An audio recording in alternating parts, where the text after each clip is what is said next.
You wake up one morning with a strange heaviness in your chest. Nothing terrible happened today. No one shouted at you. Nothing collapsed. And yet, it feels like you're carrying a weight that doesn't belong to you. You brush your teeth, you check your phone, you scroll, but under every small action there's that quiet ache. A relationship you know is draining you, a memory you can't stop replaying, a life that looks fine on the outside, but feels wrong on the inside. You tell yourself, I'm okay. You say, it's not that bad. You whisper, I can handle it. But somewhere deep within, another voice whispers back, something has to change. This is the voice Carl Jung spent his life studying.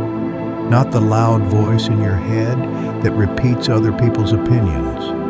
Not the voice that quotes your parents, your teachers, your culture, but the deeper one, the voice from the unconscious. The part of you that knows when you're betraying yourself. Tonight I'm going to tell you a story, not about a hero fighting dragons, but about you, about the quiet battles you fight with your own heart, about emotional detachment, shadow work, and the courage to let go of a life that no longer fits. Stay with me, because somewhere in this story, you're going to recognize yourself. And once you do, you can't unsee it. Imagine a person sitting on the edge of their bed in the dark. The room is quiet. The world is asleep. But inside their mind, it's chaos. They replay a conversation that happened months ago. They rehearse a future argument that hasn't happened yet. They scroll through messages, searching for signs. Are they leaving me? Do they still care? Why can't I just walk away? They're exhausted, not from work, not from lack of sleep, but from clinging to a person who keeps hurting them, clinging to an identity that no longer feels true, clinging to a past version of themselves that should have been allowed to die. Jung would say, this is not random. This is the unconscious speaking, when life keeps repeating the same lessons through different faces. It's not bad luck. It's a message. We attract the same kinds of people. We repeat the same patterns. We fall into the same traps. Until we finally stop asking, why is life doing this to me? And start asking, what part of me keeps choosing this? That's where emotional detachment truly begins. Not with coldness, not with building a wall, but with a question. Most people think detachment means you stop caring, you ignore your feelings, you become above it all. But that's not detachment. That's numbness. That's avoidance with a spiritual filter on top. True detachment is something else. It's not pushing emotions away. It's sitting with them until they tell you the truth. You feel jealous. Instead of denying it, you ask, what is this jealousy trying to show me about my insecurity? You feel abandoned. Instead of pretending you're totally fine, you ask, why does this person have so much power over my sense of worth? You feel stuck. Instead of blaming fate, you ask, what story am I telling myself that keeps me here? This is the work of the inner gardener. Your mind is the soil. Your emotions are signals. Some are weeds, some are seeds. If you ignore the weeds, they do not disappear. They grow. They wrap themselves around everything. They choke the life from your joy. Detachment is not pretending the weeds aren't there. Detachment is bending down, looking closely and saying, I see you. I understand why you grew here. but you can't stay. That moment when you decide to pull something out by the roots that is letting go. Now let's talk about that inner crossroads. One path is familiar. You know every crack in the pavement. You know how the conversations go before they even start. You know who you have to be to keep the peace. Maybe you stay in that relationship where your needs are always last. Maybe you stay in that job that pays the bills but slowly kills your spirit. Maybe you stay in the same emotional loop, feeling misunderstood but never truly speaking up. You know this road. You can walk it with your eyes closed. The other path is different. It's dim. You can't see what's around the corner. You don't know who will walk it with you. You don't know what it's going to cost, but you feel something, a pull, a strange, quiet excitement mixed with fear, a sense that this unknown road leads closer to who you really are. Most people stand at that crossroads and choose familiar pain over unfamiliar freedom, not because they're weak, because the unconscious is wired to cling to what it knows.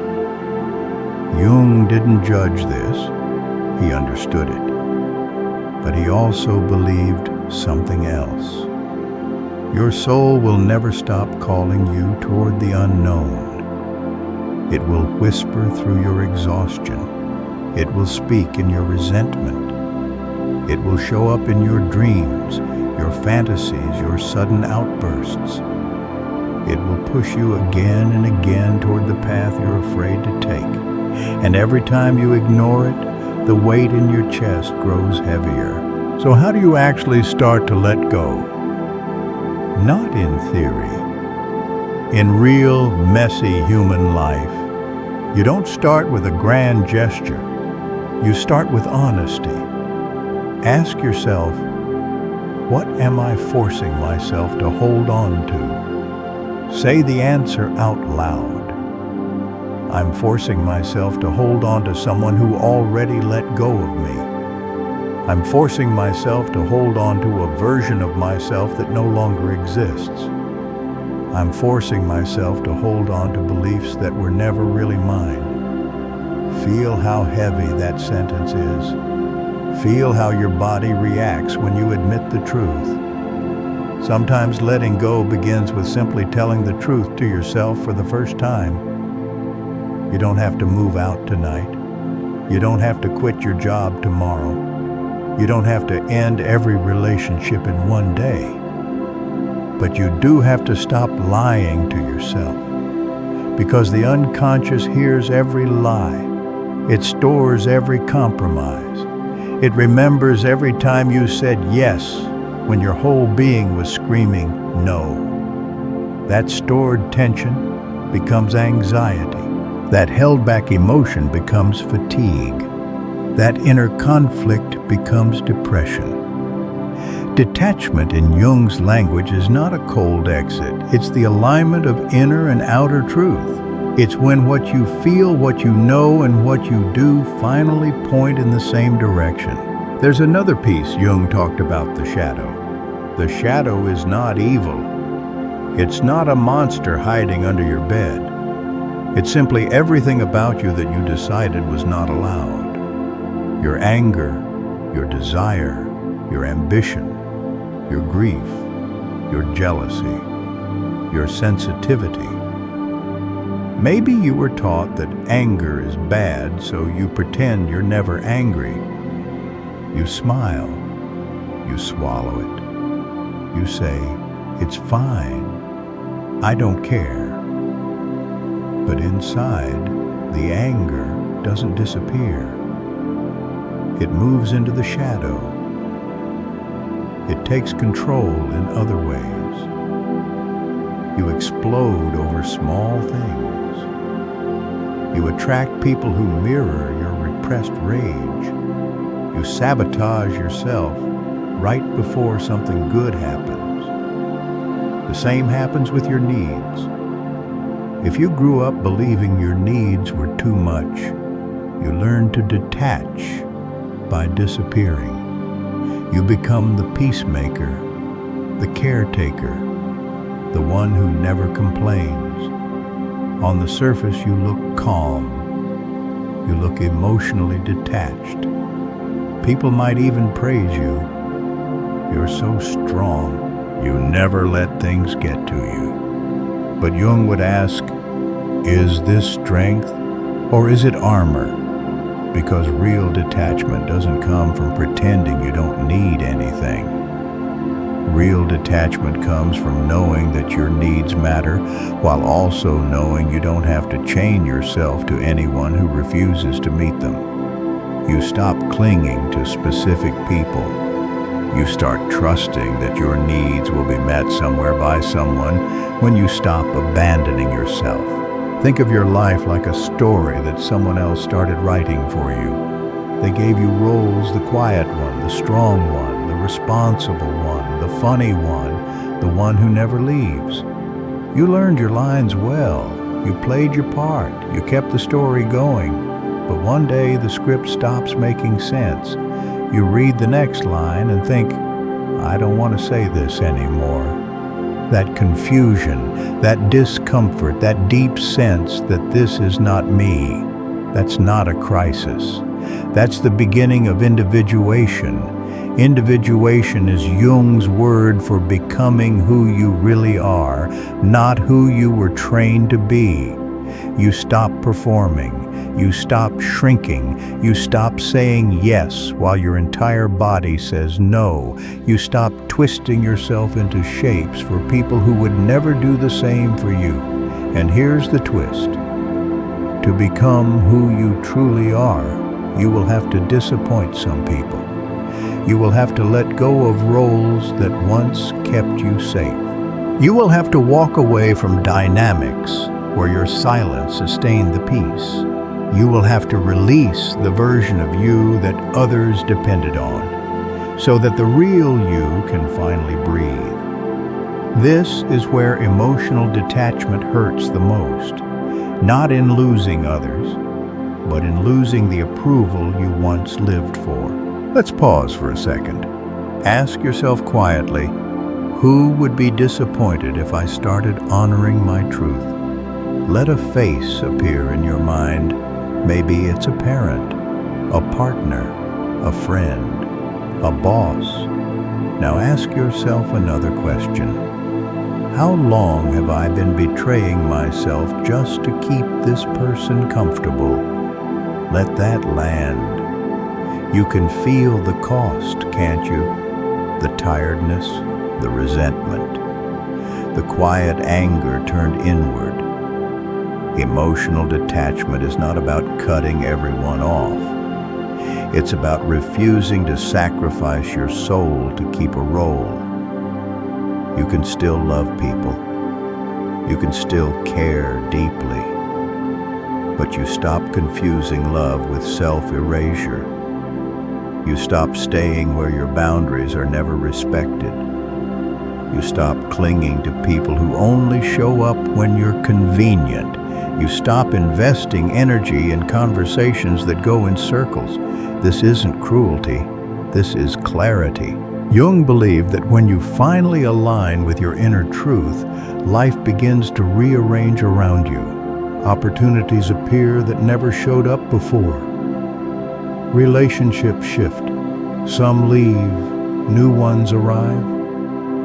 You start noticing synchronicities. You think of someone, and they call.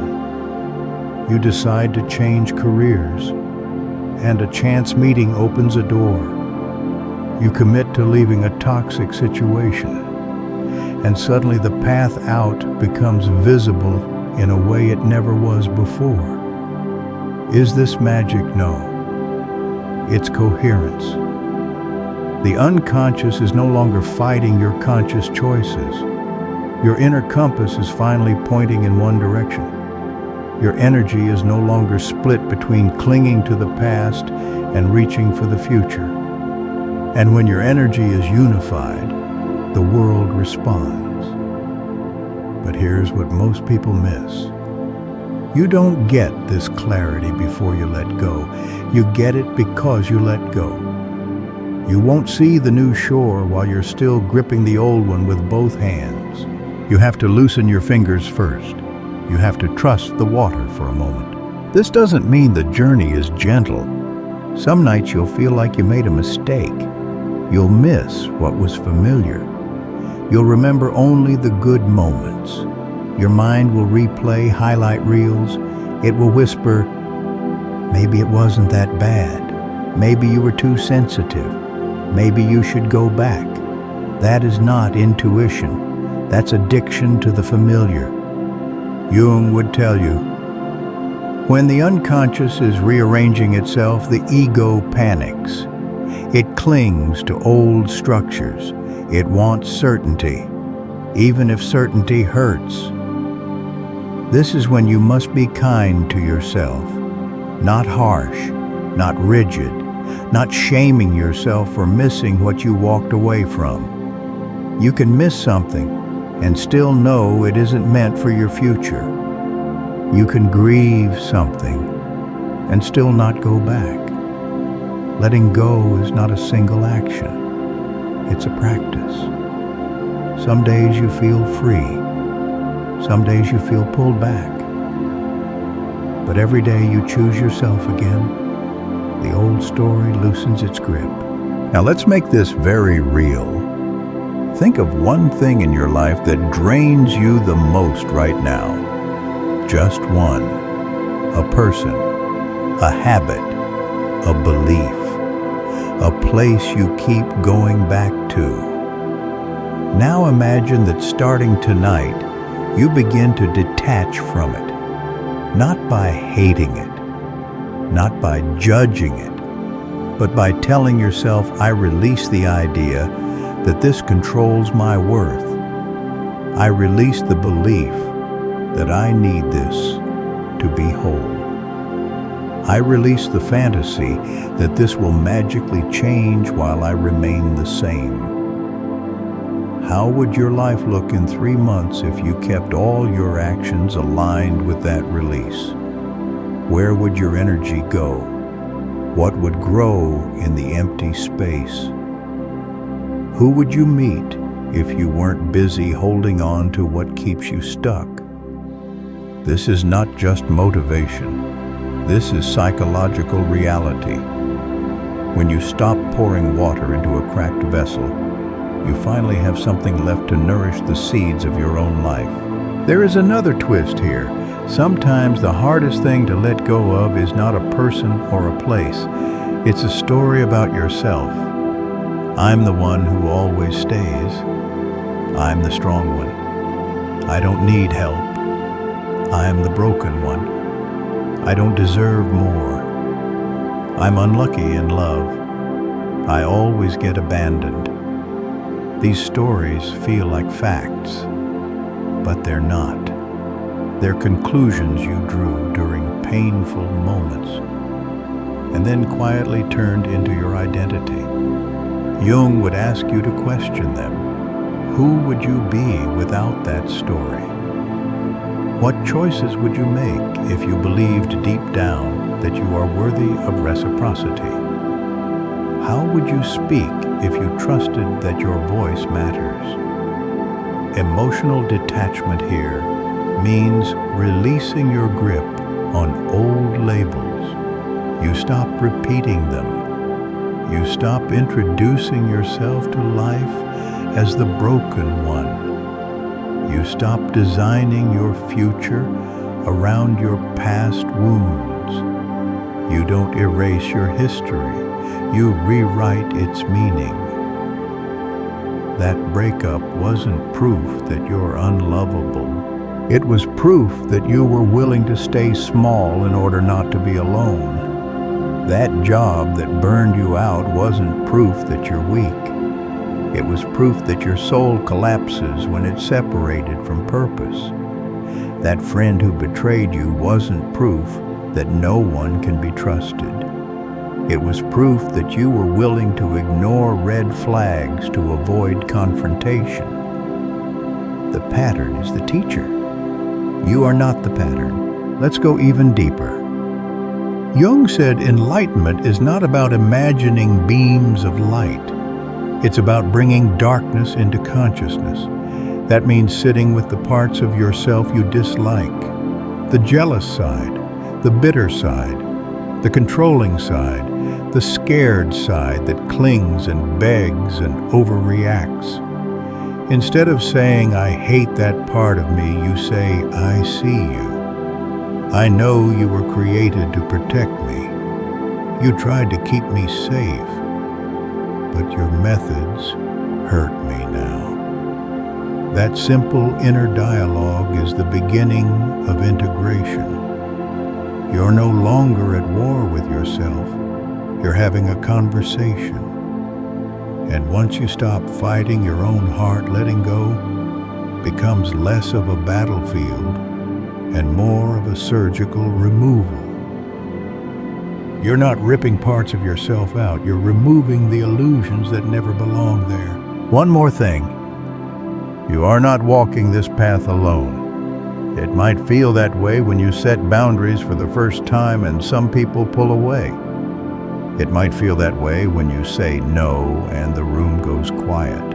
It might feel that way when you choose rest over constant productivity and the world calls you lazy. But there is a quiet group of souls walking beside you. People who decided that their inner peace is worth more than constant approval. People who decided that repeating the same pain is more terrifying than walking into the unknown. Jung called this the journey of the inner hero. Not the hero who defeats others, the hero who stops abandoning themselves. Every time you choose to let go of what keeps you small, you are that hero. Even if nobody sees it, even if no one claps, even if your only witness is the person staring back at you in the mirror. So let's return to that question. What are you ready to release? Not one day, not when things calm down, not when I feel braver. Today. Is it the constant urge to prove your worth to someone who never really sees you?